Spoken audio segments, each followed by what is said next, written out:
So I think we can get started and people will join as they come in. Just for reference, I have two screens, so if I don't look like I'm looking at you, I apologize. I am. You're just on a bigger screen for me. Well, hello everyone and welcome. Sorry, we have one more person who joining. Here we go. Hello everyone, welcome. My name is Michelle Herrera. I know some of you. I am the program manager for partnerships and resources at Resolution Project and one of the facilitators for the Accelerating Impact Challenge. It's so wonderful to see you all on today's webinar. Each webinar is set to help you prepare for in-person pitching for funders. We encourage you to ask questions and participate as much as possible. Today we are joined by the wonderful Liz Grossman, who will share marketing and strategic communications with us. So Liz, I'll turn it over to you. Thank you very much. Welcome, everyone. Some familiar names, including my fellow James, who's going to be put on the spot quite a bit today. Hey, James. But yes, as a way of introduction, my name is Liz Grossman Kitoyi. I have been with the Resolution Project starting as a guide since 2016 or 2017. James may be able to tell me when he won, and then that's exactly when I started. But love Resolution Project, been doing all types of different activities to support the organization. Congratulations to all of you for being here. And I am excited to talk a bit about comms and marketing today. So Michelle, while you pull up my slides, if we could just go around, say, you know, your name, your venture, and where you're from and where you are now. So I can say, my name is Liz Grossman Kitoyi. My venture, my company is called Baobab Consulting. I was born in Philadelphia and now I live in New York City. And I'm gonna maybe pass it to, I'll pass it to Goodness because she's looking great on her camera. Hey, thank you, Liz, for the compliment. So I'm going to start. My name is Goodness in 4. I know it's going to be difficult to pronounce the name, the second name, but we'll get by.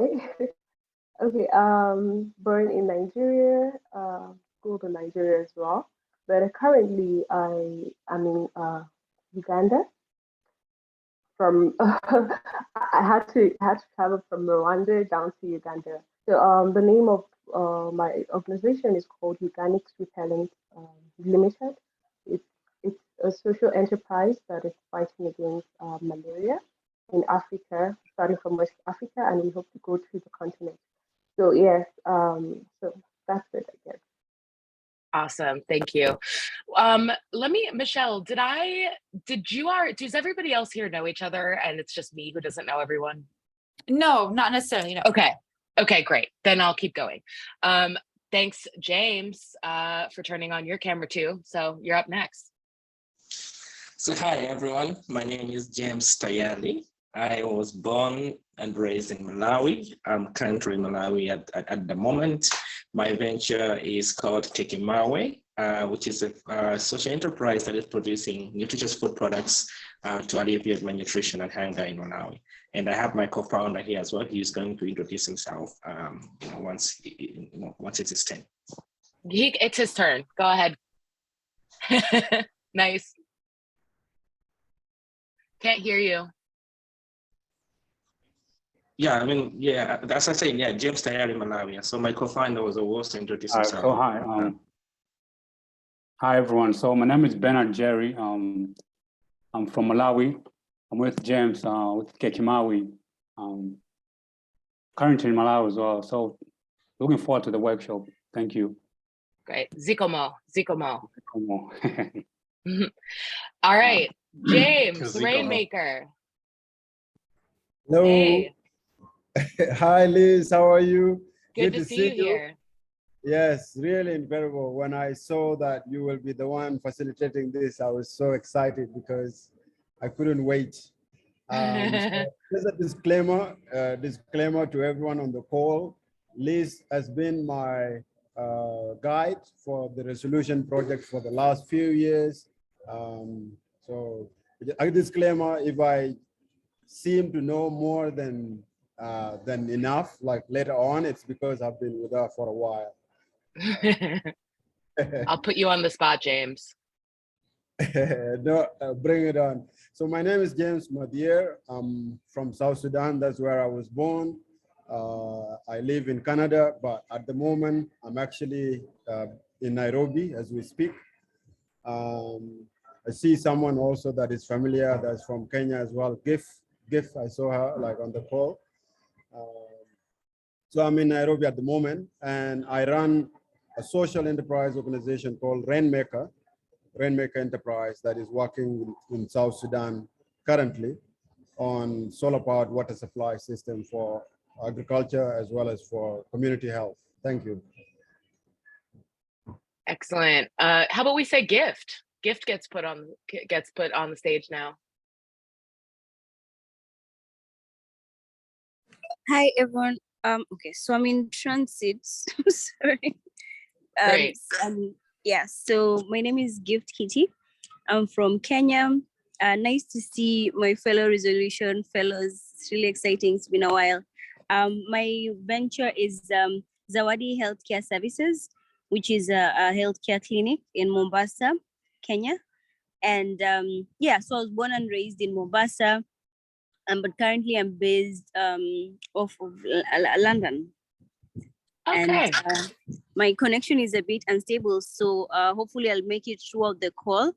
If not, I'll look forward to the recording, but nice to meet you all. Nice to meet you too. Okay. Actually, I think I'm looking at time, and I'm sorry that not everybody will have a time to introduce themselves, but if you have not introduced yourself, please write in the chat where you're from. Yeah, all the same questions. So please, apologies for not allowing everybody, but I'm seeing time and I want us to dive into the presentation. And hopefully we're going to have some time to interact with each other. I want this to be, don't just sit and listen, ask questions, type them in the chat, raise your hands. I want this time to serve you. So feel free to, pause and do all of the things to ask questions. So Michelle, can we start our projection? Thank you, Alan. Alan from Talent Match. Great. Okay. So today we are talking about marketing and strategic communications. I guess we can go to the next slide. Thank you, Hapison. So this is my long bio. You can read it, but just to give you a sense of who I am, like I said, born and raised in Philadelphia. I went to school at Northwestern for communications and international studies, which is where I began my Africa journey.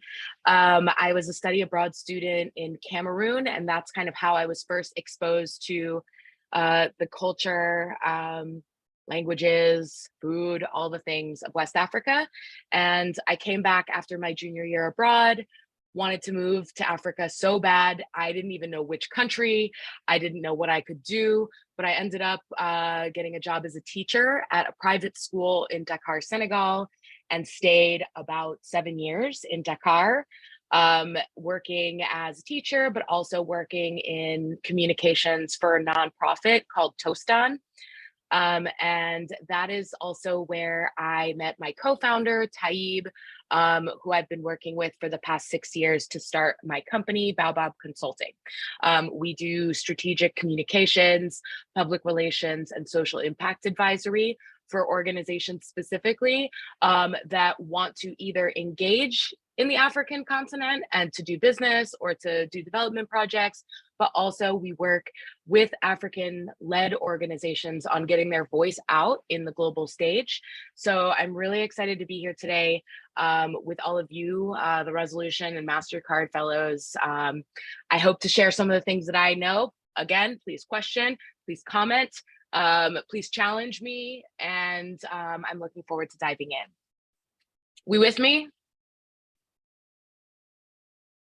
Are we with me? I'm gonna call on you randomly. James? Yeah, I'm with you. I'm with Yeah, you. you love Okay. it. All right, nice. Okay, I see some thumbs up. I see gift. Okay, good, great. So, all right, I feel like this is the biggest question, that especially as, as you're starting your projects, you've probably got already a little bit of money. It's probably stretched very thin. Being entrepreneurs, it's not very easy to get a ton of money. But I just want to start by saying that strategic communications matter, and you should invest in it. And you should do it early, because you can be doing all the great work in the world, but if nobody knows about it, it's like when a tree falls in the forest, if nobody's in the forest to hear the tree, did the tree really fall? You need to really, really think about what are the messages that you want to tell people, what are the ways you want to communicate with who. That should begin very, very early. All too often, people think about communications when there's a problem, which is called crisis communications. That's not strategic communications, okay? So think about it now. This is the time, and especially as you prepare your pitches, this presentation is going to hopefully help you to have some more structure to how you can present that. So next slide. And feel free also, if you have answers to that question, if you're like, yeah, I know, type them in the chat, please. If you have any things to add to what I'm saying, or things that you've done that have worked, share it, okay? Because we do want to build a community here that shares.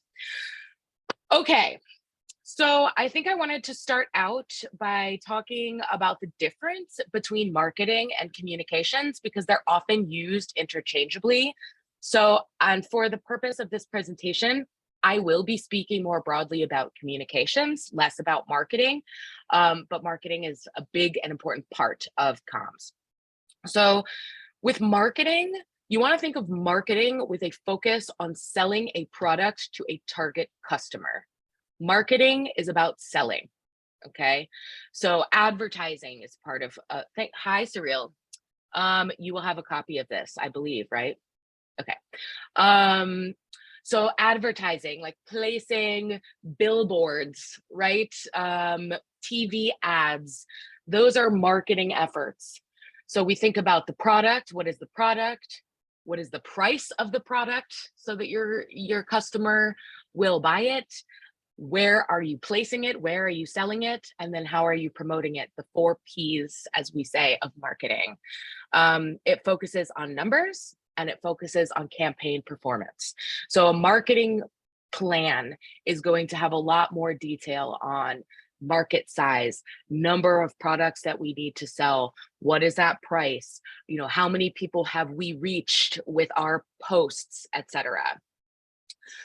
Communications, on the other hand, is about telling a story. Marketing falls under that. You can't have good marketing without good comms.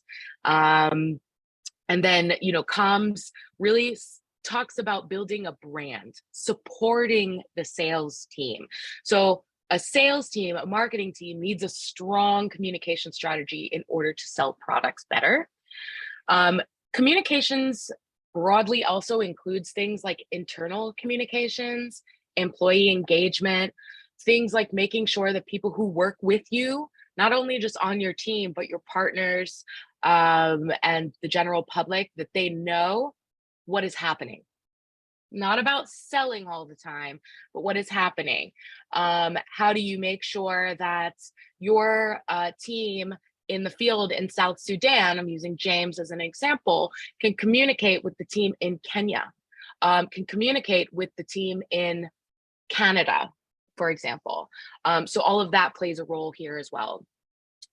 So communications is also about influencing perceptions from consumers and key stakeholders, right? So building a brand, making sure people feel good about what you're doing, that they know what's happening. And with comms, it's really a focus on words and messaging. So we have marketing, numbers, comms, words, and messaging. They interchange with each other. Keep on, next slide. And if you have questions, drop them in the chat. So for the purpose of this call, I wanted to make sure that we talked a little bit about the difference between comms at the local level, the Pan-African level, and the international level, because these are very different. And I could go on more than what my bullets have put here, but When you're trying to communicate locally, you need to think about your national language. You need to think about who is going to be listening to it. Why? Are there government officials that need to hear about what you're doing? What usually you're ending up using in the local context is some paid media that you're probably going to have relationships with, like the national newspaper or the radio stations, things like that, because that's where that population would receive your news. The way you communicate, let me give another example, different country. I'm not going to use South Sudan. Malawi, right? So the way that you're going to communicate in Malawi is wildly different, and they want to hear wildly different things than what your international donors want to hear. So it's important as you build out your communication strategy that you're considering that. With Pan-African, first, you're all here. And you all are having this chance to, say who you are, present your venture. This is a Pan-African communications activity right here for you. And every time you engage with Resolution, that is an example of one, actually international, really, because a lot of times you're with not just Africans. But in Africa now, I would say things to be looking out for in your communication strategies are the events. I would say there's less, there's not none, but I'm seeing a lot more Pan-African events and regional events versus international forums that are bringing people around the world, just because of the past few years. So keep an eye on some of the events that are happening more at the regional and Pan-African level, wherever you're living. And then international, the international communications that you're likely going to be doing, and like you have been doing, is with donors, is with investors. Those are people who need to hear impact stories. They need to know what's going on in the ground. You need to find ways to share with them, what are the figures that they can then use for whoever their bosses and stakeholders are. You're going to need to manage cultures. You're going to need to manage politics, different types of communication strategies and structures. And a lot of the international folks will look to earned media as a way to really, really show that this is a brand and a person that is credible. So earned media is a big part of that international things to keep aware of. Next. Again, question me. Type it in the chat, keep it to yourself. You'll have all the time later to ask questions too, but keep them note. Okay, for your organizational strategy elements, I hope that you can use this in your pitches, but the first thing is to set objectives. Why are you communicating? Okay, don't just communicate to communicate and just to be loud on social media or wherever, but really, really think clearly about what are you trying to achieve. And those should also be tied to your business objectives. And in all of these, keep in mind the local, the Pan-African, and the international distinctions. Because again, your objective probably in the international communications is to get more money, whereas Pan-African might be different. Local, you might just be trying to get the government to see and respect what you're doing. So all of these objectives should be included. That ties to your audiences. Who do you want to hear? Who do you think needs to hear about your work? Again, each of those audiences have different needs. Key messages. What do you want to tell them? When you take the time to build this strategy, all of these things, then the day-to-day communications will be easier, because you know that so long as you're on message, you're building something bigger. Branding, that's like the colors, that's like the fonts, the look and feel, making sure that, when people see your materials, they know it's you. Congrats to Resolution Project for the rebrand, by the way. I think I told Michelle, I think it's really great. And I think it really does reflect the organization. The new colors, they're bright, the fonts are clear. So we love it. So shout out to the Resolution team for that.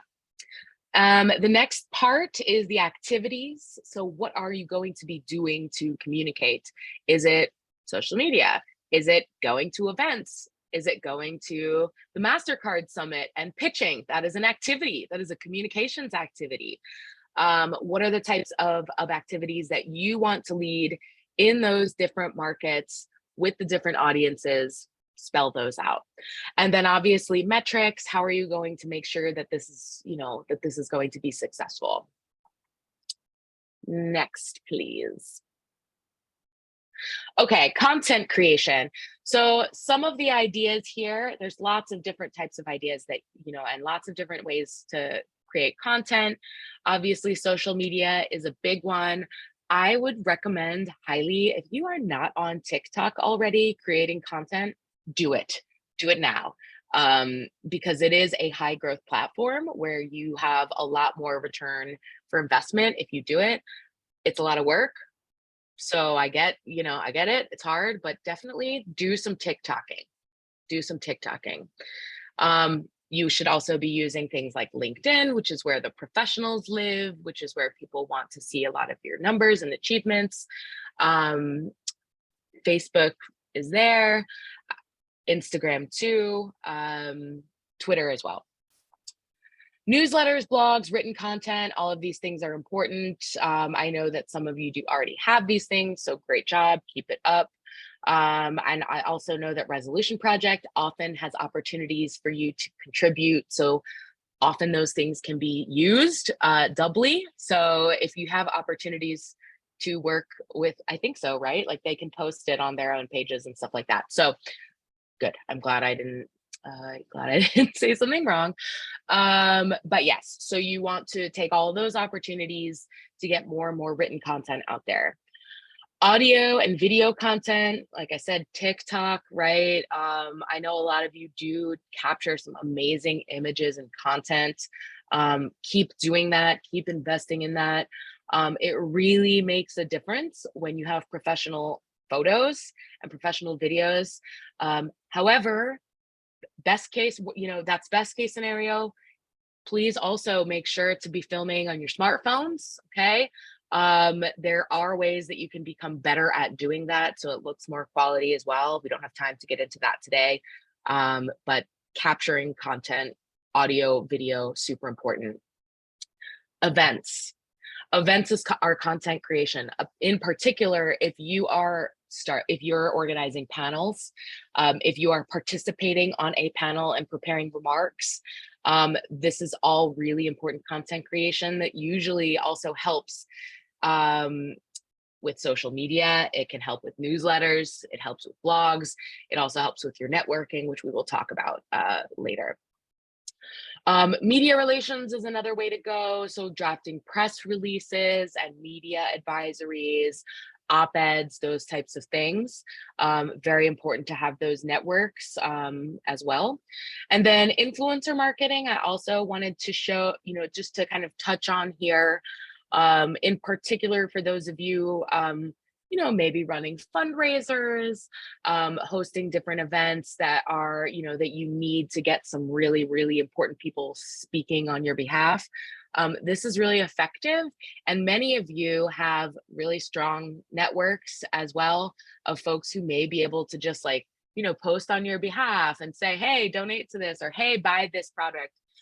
So definitely make sure to use influencers and consider using those in the future. We all with me? Everybody with me? Yes. Good. Okay. Yes, we're still with you. Great. Okay. Awesome. So building a strong presence to market yourself and communicate about your business. So one thing Resolution Project knows, fellows first, right? And the fact that we, as Resolution Project, we invest in you. Okay, we believe in you and all of the activities that you're doing. So it is truly, truly important to work on not just promoting your own business, but also work on developing a very strong presence for yourself as a leader for your business. Next slide. So I want to talk about the difference between thought leadership and personal branding, because these are critical to your communication strategy, not only for your businesses, but for your life and for your own careers. But there is a difference and a distinction to be made between these two things.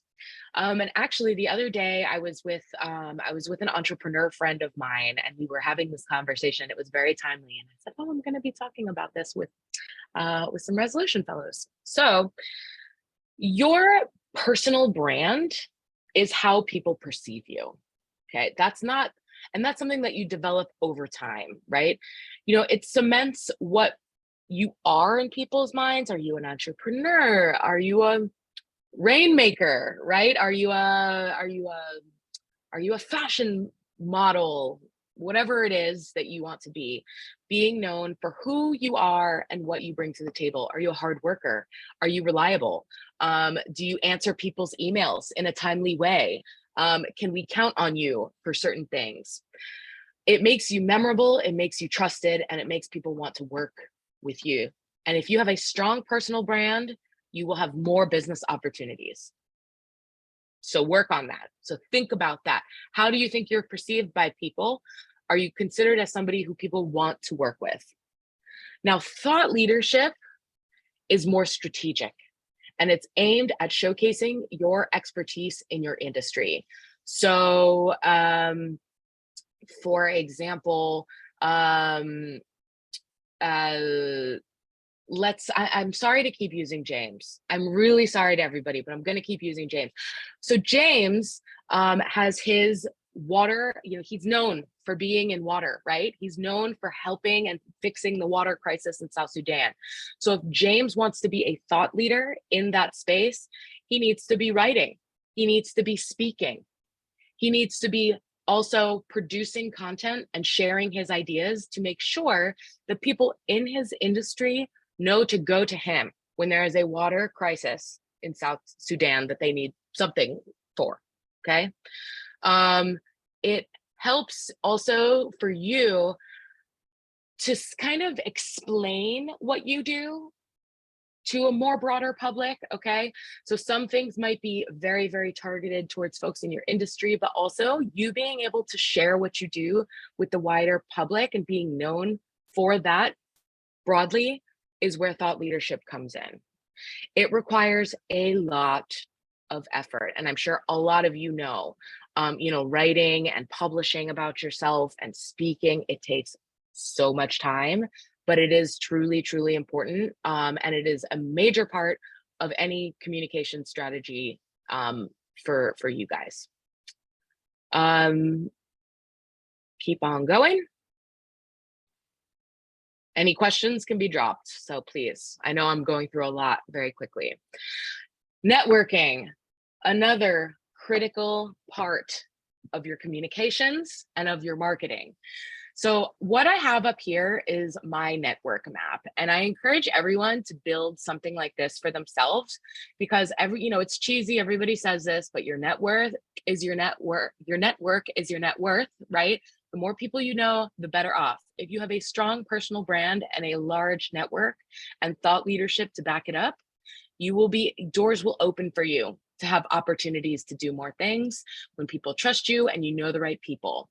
So my network map, this is something that I've put together that helps me to remember who and what I have access to. So this is a visual tool that can be very useful. This is also not even updated for me, but these types of categories can help you, and then you can also expand it as you go. So you see I have volunteer. Resolution project is on one. Resolution is part of my network map, because I know that if ever I need something from somebody in the resolution community, I would be able to reach out to Michelle or to George and to ask, right? Because I've been volunteering for many years. They know me, they trust me. Same goes with my professional network. So I know, for example, anybody at Baobab Consulting, if ever I needed an introduction to somebody, or if I had any questions about something that they knew, I could go to them. So really important to keep up the networking efforts. I would say anytime you meet somebody, just add them on LinkedIn. Go for it. Like, I should be receiving 10, how many people are on this call? 15? Well, not 15 because I can't add myself. So 14, I should have at least 14 new requests on LinkedIn today, because now you're going to be able to know somebody in strategic communications who may be able to help you down the line. So make sure to really, really manage those connections. I recommend using LinkedIn, but also if you have a mailing list and you're collecting business cards, make sure to keep track of them, because you never ever know why you're going to meet somebody. And fun fact, I had a random networking call maybe 5 years ago. It never landed, and it didn't end up in anything. It didn't end up in business. 5 years later, I got an email. They need a strategic communications firm. They remembered me. So it really, really matters. You may not feel like, you're making any headway in it, but I swear, it really, really will come back and help you in the future. Next. Great. Power of partnerships. Partnerships are an amazing way to support your communications and marketing efforts, especially because when another organization has a buy-in for your success, they also want to communicate about you. I put two that are obvious right here: Resolution Project and MasterCard Foundation. Because you have affiliations with these organizations, your success is their success. So they want to communicate about things so you become successful. See the distinction? So you need to find people, organizations who have a buy-in to communicate about you. Resolution and MasterCard are two of the organizations that I see that really, really do invest in that for their fellows and for their grantees. So take advantage of those partnerships. If you have things going on, if you have product launches or events or things, reach out to those organizations, tell them, because I am sure they will promote that for you. It is in their interest to promote it. Furthermore, you want to make partnerships with the private sector. Some of you may already have those. Again, local level, Pan-African level, international level, different goals, different objectives, different benefits, but make sure to engage with private sector. Civil society as well. Many of you, working in communities in different parts of, your countries, you're going to need support of local organizations that gather community. Same with government, as many of you are probably learning. You have to have the government on your side, and then also international development stakeholders as well. I see many of the Resolution fellows making sure to use the SDGs and communicating on those lines, very important. Again, other folks have buy-in to share your success story on the SDGs. So keep pushing them out. And yeah, okay, so I'm at the end now. So now I'm hoping that you have any questions. I am happy to, also use this time for specific questions. We want to get some general questions too, but if you have any specific things that you're working on that you want advice on, that's also fine, because there's usually lessons that can be drawn from everyone. So yeah, the time is yours. Yeah.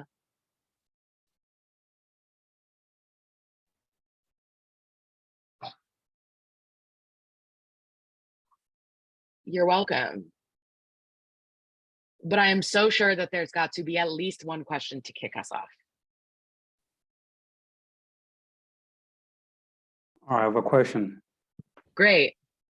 All right, so you talked about end media and paid media. So my Yes. question is, what's your advice in terms of increasing our capacity for end media opportunities? Good question. There's a few things you can do.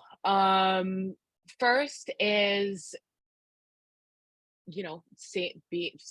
saying that you want that here.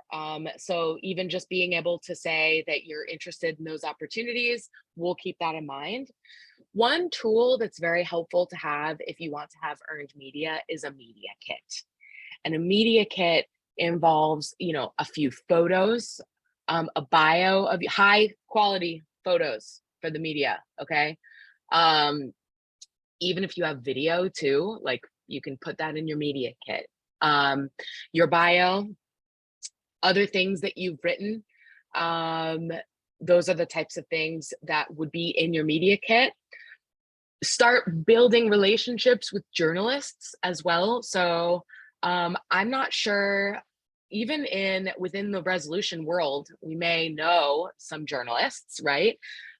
So it may be the kind of thing where you want to start networking on that subject and kind of letting people know, here's what I talk about, here's what I'm interested in contributing, here are the types of stories that I would like to share, and start to also, you know, understand what the journalists that you and the types of publications want to hear.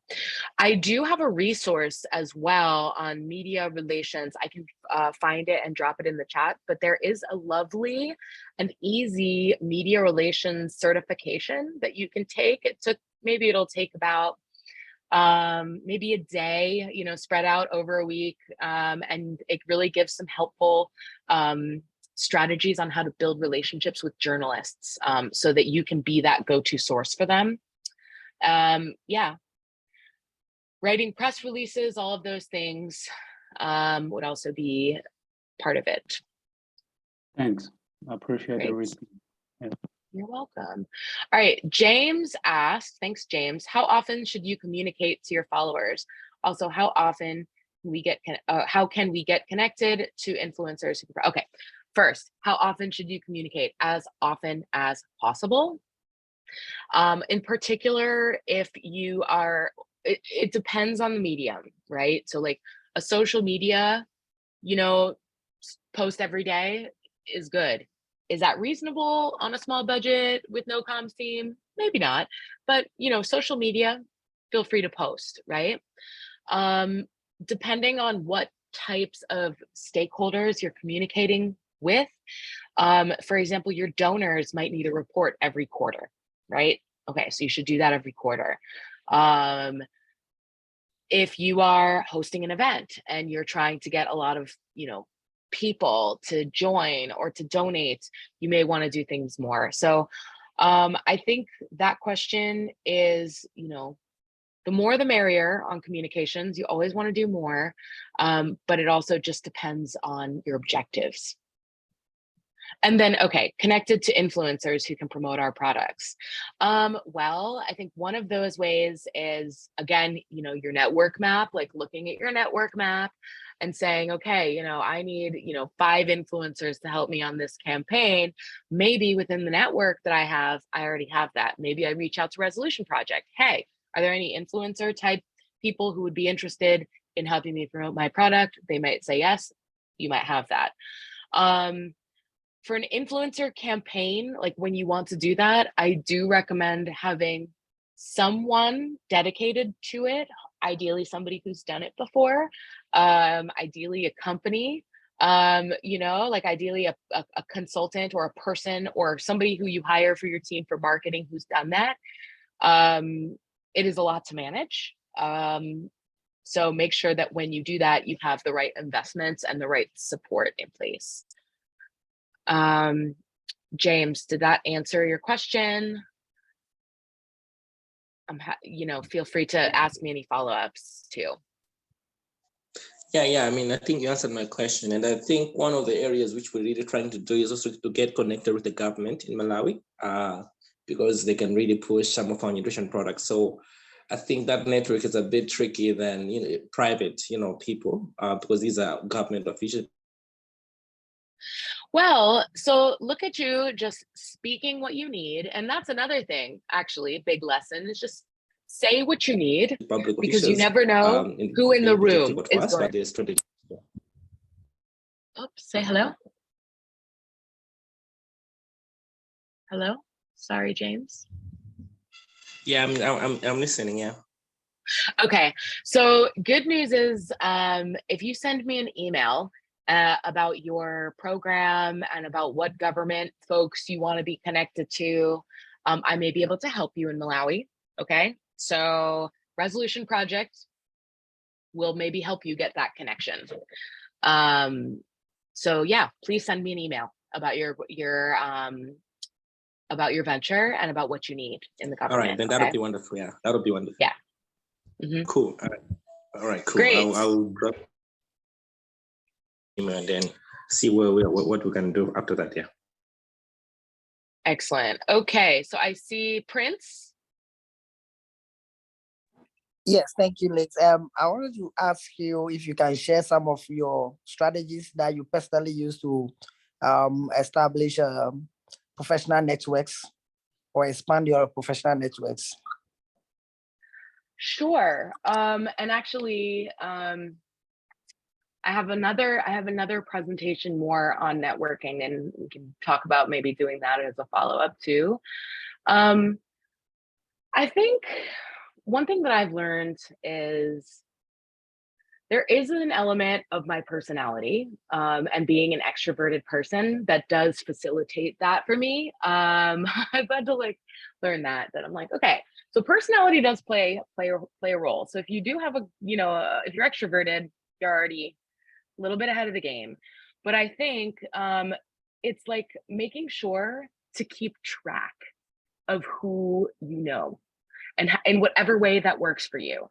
Because I think all too often we go outward to find more people.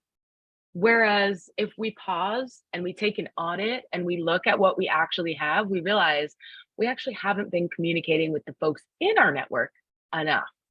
So my strategy is never going to an event and trying to collect as many business cards as possible. That is not my strategy. That's not the strategy to make a long-term relationship. It's a strategy if you want to increase your mailing list, which I fully support. And if that's a choice to do that, go ahead. But I think, it's really about establishing real connections with people on things that they also care about and that matters to them too. It's also about offering things to people. I think when we think about networking, we're always like, I have this venture. I need this. I need this. I need money. I need this. No. What can you offer value to that person? Okay. What's going to make them want to call you back and ask you for your time and not the opposite? So I think making sure that, you kind of understand who you're talking to, what they need, is really important. Yeah. LinkedIn, like I said, LinkedIn is one of those platforms that is really good about just making sure you don't lose touch with people, making sure that if ever you need to send that direct message to whatever person that you've met, that you can do that. And also people move out of, you might meet somebody in a role at Resolution Project today, and they may be working for, an investment firm that you're looking to work for later in the line. You wouldn't have known that if you didn't add them on LinkedIn, right? If you didn't stay on top of who is already in your network. Yeah, those are a few things. Do you have any follow-up questions? Or any questions on my answer? A great insight. It really answers my question and even add more. Thank you so much. Okay, awesome. Glad I could help. All right, I have another participant. Goodness. Okay, so Lee, my question is this. You spoke about knowing your audiences and speaking directly to them, be it the local, Pan-African, or the international audiences. So my question, how do we, yeah, that could work in like speeches and storytelling and direct, but bringing it down to social media, like how do you strategize and effectively communicate with these three categories of audiences effectively, probably at the same time or individually, without like keeping one aside and talking to one directly? So how do you like strategize that to make sure you're reaching everybody, if not at the same time, but subsequently? I don't know if you get my question.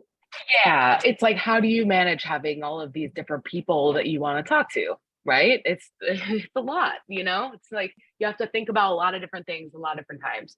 There's some organizations that make a choice, for example, on social media to have like Peace Corps is one that has like, there's Peace Corps on social media, and then there's the Peace Corps country offices on social media.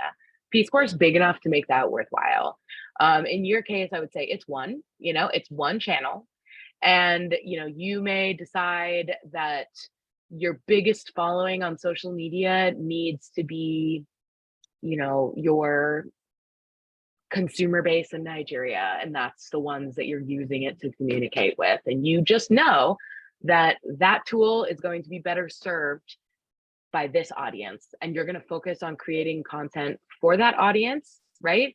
You can sprinkle in some other stuff, you know, but you'll create other platforms where, you know, your other audiences may go for the information that they need the most. Some, you know, some things are universally, you know, exciting. So some things, you know, like if you get a feature in Forbes, everybody's going to want to know that. So it's not like, you know, some things are only for one group and some things are only for, no, it's just a matter of what you focus on for those audiences.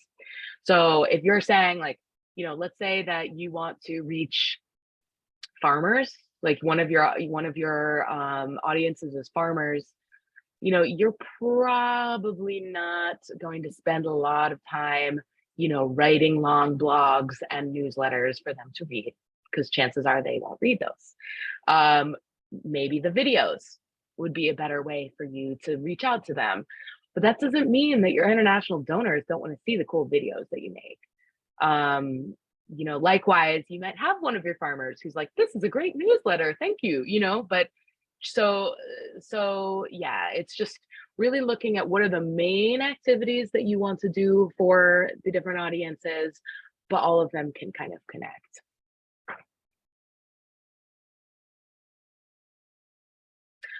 Cool. Okay, Jesse. Okay, you can hear me, yeah? Yes. Jesse, my name is Jesse Karanja from Chapter Global in Kenya. And my question is on the linkage between our personal brand to the brand of the business. You've talked on the importance of building a good personal brand, because you know or another people will still link it to the company or the business you're building. But don't you think it's important that we should try as much as possible to distance ourselves or our personal brands from the business, so that in the event where there's even a change in management, whether for good or bad reasons, the business won't necessarily be affected? And I guess I'm getting this from you know, even the founder of the biggest fintech startup in Africa at the moment. I won't mention names, but he's had a couple of you know, issues in the or scandals in the recent past. But you'd want a situation where if he's to be removed and a different CEO comes in, it will be sort of like a seamless transition, and no, the business is not as affected. What do you think? Yeah, that's a really, really good point. Thank you for bringing that up. And it's something that I also, as a founder, like have tried to be intentional about, because you want to make sure that the business runs on its own. So totally agree. It's not like, you know, you don't want to create something that is reliant on you. So you have to make conscious efforts in your communication strategies for your business to make sure that we're not just posting, you know, Jesse's amazing, Jesse's amazing, Jesse's amazing all the time, even though Jesse's amazing, and it should be posted sometimes. Okay. So the organization's comm strategy needs to be strong enough, and sharing results and sharing other team successes and sharing the work. But you on your corner need to make sure, like, I'll give you an example. I was named to the Forbes Next 1000 list. The second that happened, I mean, for me, everybody was like, you know, I was so excited, you know, it was very, very exciting, very, very exciting. But my business got a nod from that, because now my business can say it was, you know, featured in Forbes. Doesn't mean that that I'm the only one doing it. And that doesn't mean that the way my business communicated about that nod was about me, right? It's about us. So Yeah, I think that issue of, like sustainability and your brand not being attached to things, there are ways to mitigate that so that everything doesn't just like rely on you and your brand. Also, one thing I could say also that I've been working on is making sure that my team is also encouraged to do thought leadership development. So if you go, and shameless plug, also you should go follow Baobab Consulting on all social media. One thing that we do is white papers, and that's the team. They pick a subject that they're interested in developing their thought leadership for, and they submit, and we post and we promote it. So it's not just like Baobab Consulting is like, Liz's firm. It's like, no, you go to the page, and I'm not there, I'm not always there, but we know that when I need to come out and represent the company, that my brand is strong enough that it gives weight when I come and speak to certain people about it. Was that helpful? Yeah, it was. Yeah, it was. Thank you. Okay. Thank you so much. And Jesse is definitely amazing. Thank you for that as well. Yeah, I'm On a sure. light note, Although he hasn't put on his camera yet, so I don't know what he looks like. sorry, I'm not sure It's okay. at the moment. No worries. Okay, I get you. it. It's a Sunday. Yeah. Thank you. Anyone else? Okay, something in the chat. Nope. I have a question list. Yes, please. Yeah. I mean, in the context of the upcoming event, summit in Rwanda that we are all going to, we have covered this before during our sessions, but I'm still struggling with it. And that is preparation before the event, how to communicate before the event, how to communicate during the event, and then how to do follow-up after the event. Especially when you are, I don't know if it is only me, but like a lot of us who are like early stage founders, you're juggling with a lot of things. There's so much, for instance, in my case, I have implementation teams to manage.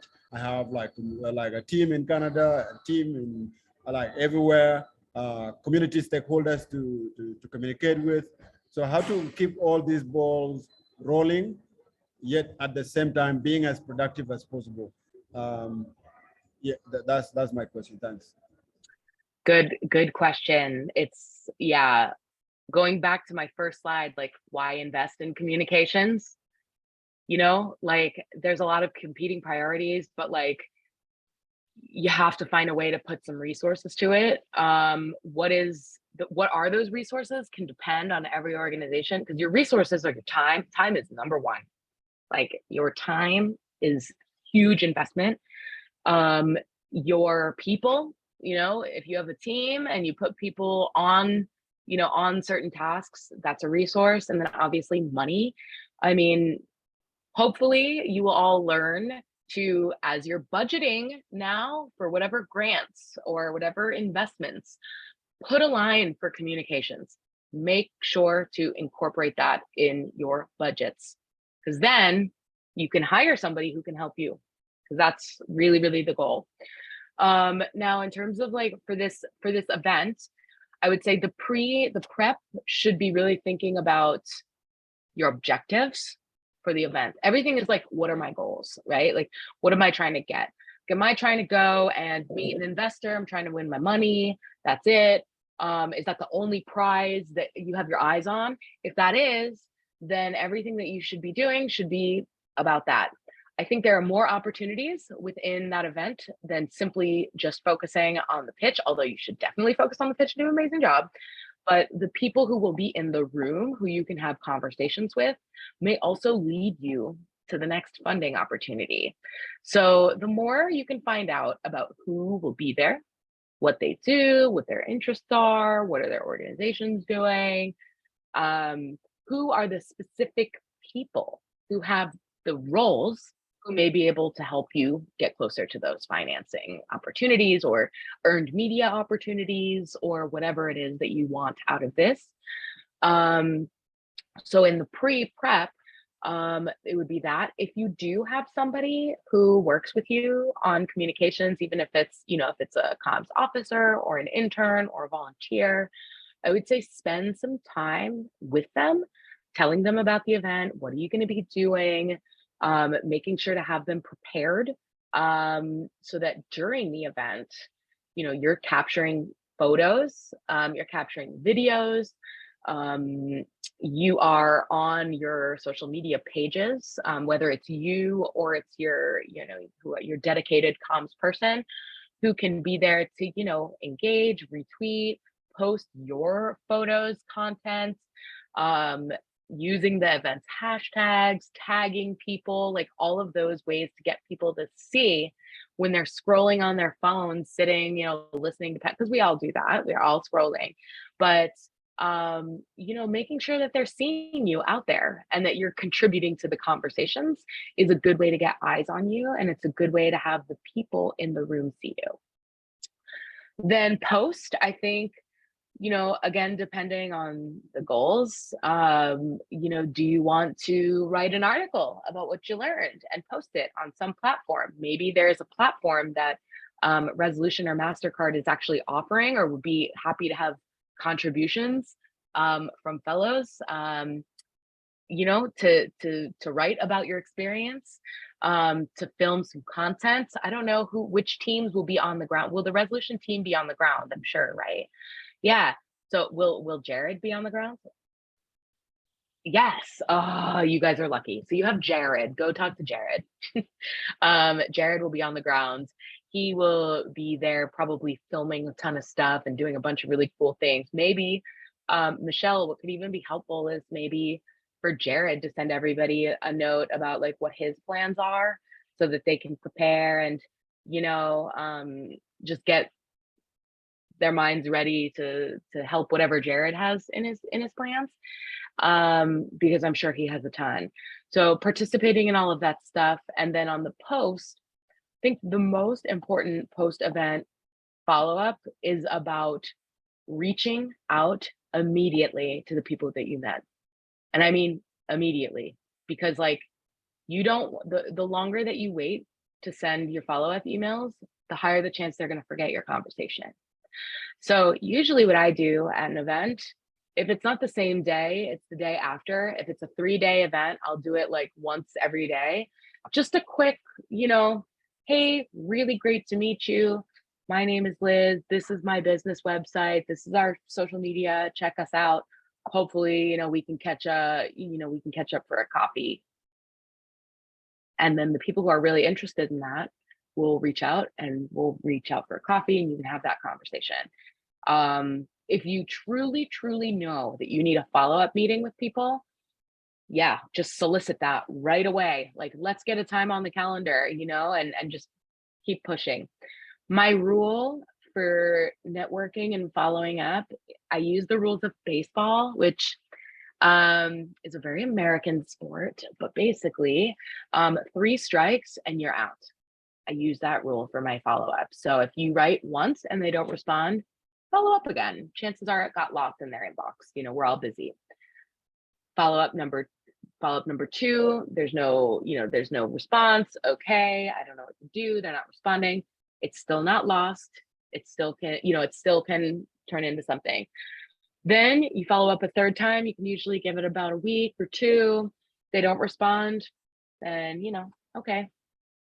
Leave the email somewhere in a database that you're collecting.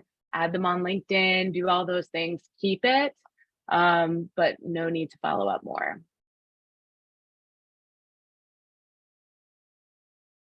Yes, Jared is a legend, as James has said. Great.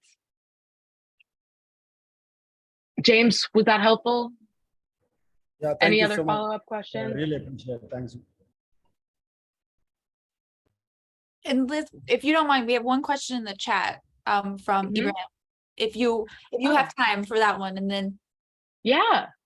Okay. Do you have any ideas on how to combine both digital and traditional media fights with reach customers, especially in Africa, since a lot of our markets are still offline?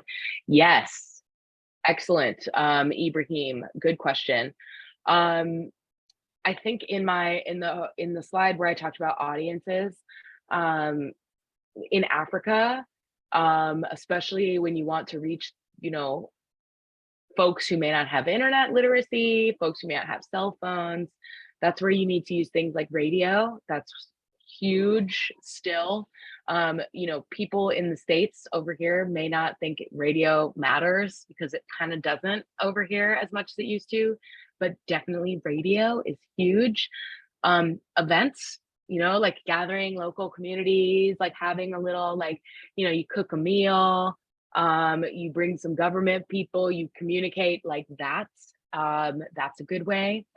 And then how to combine that with the digital is making sure to have content created after it. So when you go and you have, if you have a meeting in your community, maybe not every time should you bring a photographer, but like sometimes you should, sometimes you should bring somebody whose job it is to collect, to capture that footage. There is, you have to make sure to get permission. That's, of the people whose images that you're using for your enterprises and all of that. And those laws and those norms differ in wherever you're from. So just make sure that you're doing that. But personally, I think it's like, I love seeing when social entrepreneurs working in different contexts are communicating differently with different audiences. So I would love to see how you communicate with your local markets. Like that would be interesting. So if you could find a way to kind of communicate about how you communicate, like that would be cool. I think that would be effective. Plus it gives like a lot of the job of communicators is educating people on what communications is. Seriously, like people who I have had so many clients and so many bosses who like don't understand what it is. They don't understand. I had one case of some grant. It was somebody given a grant for a program in a village. And it was an electrification project. And so they gave, I think, like $10,000 to electrify a village. Like it was a nice gift. And they got mad. They wrote the organization and said, we didn't even receive a thank you email from the community. Like, how dare they? Like, we gave this, and like, they didn't even thank us. And we had to be like, excuse me, did you think about if you're spending money to electrify a village, they may not have like a computer yet. Like they may not have email yet because you're just giving them electricity. And you're like, oh yeah, like they didn't think about those things. So it really is like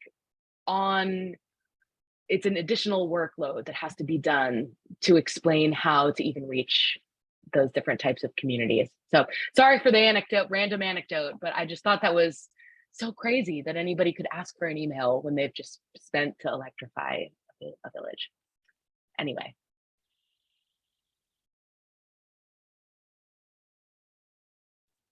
Any other questions? Oh, we're way past time. Sorry.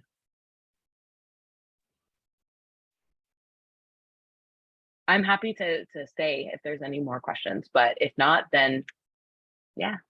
Yeah, if anybody has any other questions, please come off mute. If not, we can wrap things up. I can always connect you to Liz later on as well. But if no one has any questions, thank you for joining us. Liz, a special thank you to you. I learned so much. Thanks. I'm really excited about all the information you shared with us. We will be sending the presentation along with a recording of today's webinar to everyone. So be on the lookout for that. It will probably come tomorrow. I will be uploading it today. Our next session is on Wednesday, and it'll be covering impact evaluation. And that is at 9 a.m. Eastern time as well. If you have any, like I said, if you have any questions for Liz or for anybody at the Accelerating Impact Challenge Committee, please let me know and we can connect you. You can always reach out to aic@resolutionproject.org to be connected. And thank you again. Thank you, Liz, again. And thank you everyone for joining us. And I look forward to seeing you on Wednesday. Good luck to everyone on your pitches and on your travel. I hope to hear from you. I hope you all add me on all of my platforms I just shared. Okay. Thank you. you, Liz. Bye, guys. See you Bye. soon. Thank Thanks, you. Michelle. Thank you. Bye.